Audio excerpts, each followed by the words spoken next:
Bonsoir. Alors, avant d'aborder précisément la conférence qui aura lieu au diocèse de Monaco ce jeudi, pouvez-vous nous expliquer ce qu'il se passe en ce moment même pour le peuple arménien?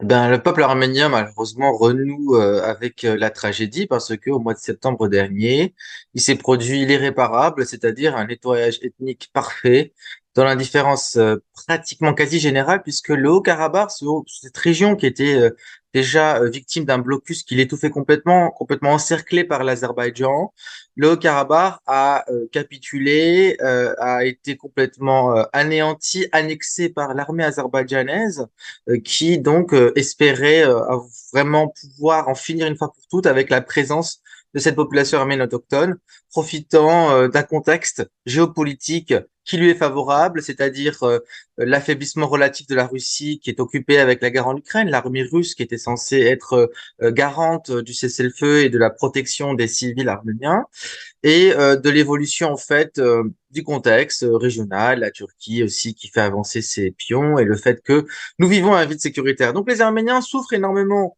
d'avoir perdu un berceau, un bouclier. Et ce qui est en jeu aujourd'hui, c'est que l'Azerbaïdjan ne veut pas s'en arrêter là et poursuivre son offensive en réclamant toujours plus de la part de l'Arménie qui n'a pas de levier, qui n'a pas les moyens de faire face tant le rapport de force est déséquilibré. Vous l'avez dit, l'Arménie qui ne peut plus compter aujourd'hui sur son allié historique qui était la Russie. Trouver de nouveaux alliés, c'est une nécessité aujourd'hui, d'autant plus que vous l'avez dit, ce petit pays du Caucase est sous la menace d'une nouvelle attaque peut-être de Bakou. Oui, effectivement, la recherche d'une alternative, elle est indispensable, mais quelque part, nous arrivons un peu tard puisque l'Arménie est un pays qui souffre de son enclavement, qui souffre du fait qu'elle est prisonnière de sa géographie et d'être un petit peu dans le camp des méchants puisqu'elle a été trop souvent suffisamment naïve de confier en fait les clés de sa souveraineté et de sa sécurité à la Russie. Et ça se paye. Aujourd'hui, le seul pays qui cherche vraiment à aider l'Arménie, enfin, il y en a deux ou trois maximum. Le premier, c'est la France. La France qui regarde avec beaucoup d'inquiétude ce qui se passe dans cette région parce qu'elle est consciente que ce conflit, en fait, dépasse de très très loin le seul périmètre de quelques montagnes du Caucase du Sud. En tant que spécialiste de l'Arménie, comment voyez-vous évoluer la situation dans les semaines, dans les mois à venir? Je crains une offensive militaire à l'Azerbaïdjan pour couper l'Arménie en deux, c'est-à-dire la couper de sa frontière avec l'Iran, là où l'Arménie est la plus sensible, la plus vulnérable, parce qu'il n'y a pas de profondeur stratégique.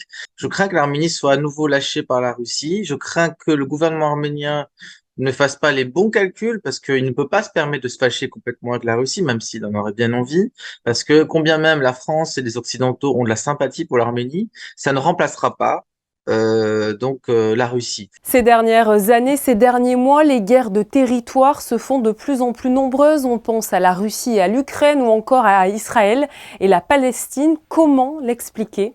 Il y a une phrase que j'aime bien du grand philosophe marxiste italien Gramsci. Il disait: le vieux monde a disparu, le nouveau monde tarde à venir, et nous ne voyons pas le bout du tunnel. Nous sommes dans ce qu'on appelle le temps des monstres.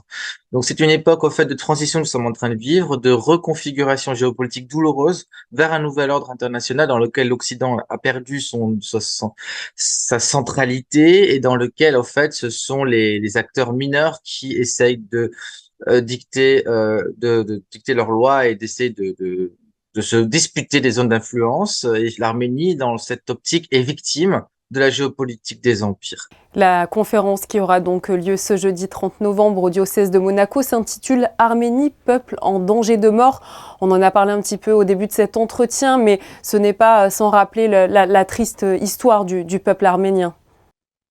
Le problème des Arméniens, c'est qu'ils ne prennent pas suffisamment compte des leçons de l'histoire et l'histoire se répète inlassablement. Lors du génocide de 1915, l'Arménie a perdu les deux tiers de sa population. Toute une civilisation en Anatolie a disparu. Et en fait, ce qui est assez troublant, c'est d'observer que les mêmes acteurs ont les mêmes réactions, les mêmes comportements. La Turquie se comporte comme un assassin, hein, une vraie barbarie qui vise à anéantir justement toute altérité, un vrai rouleau compresseur. La Russie, en fait, intervient quand ça l'arrange, quand vraiment ses intérêts sont en jeu, et l'Occident se contente de belles paroles. Alors, je veux pas non plus avoir une vision simpliste. Effectivement, il faut nuancer, et la France aide l'Arménie, et on a appris que la France envoie maintenant des armes pour aider l'Arménie à se défendre. Mais ce qu'il faut, c'est vraiment une vraie alliance. Mais ce qu'il faut bien comprendre, c'est que il faut défendre les Arméniens non pas parce que ce sont des chrétiens ou parce que c'est un peuple ami, mais parce qu'il y va de la stabilité de tout un écosystème méditerranéen.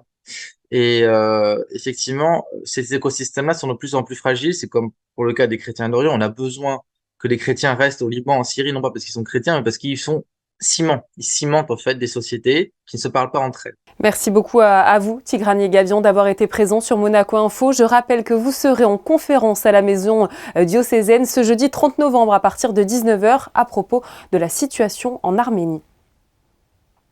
Merci.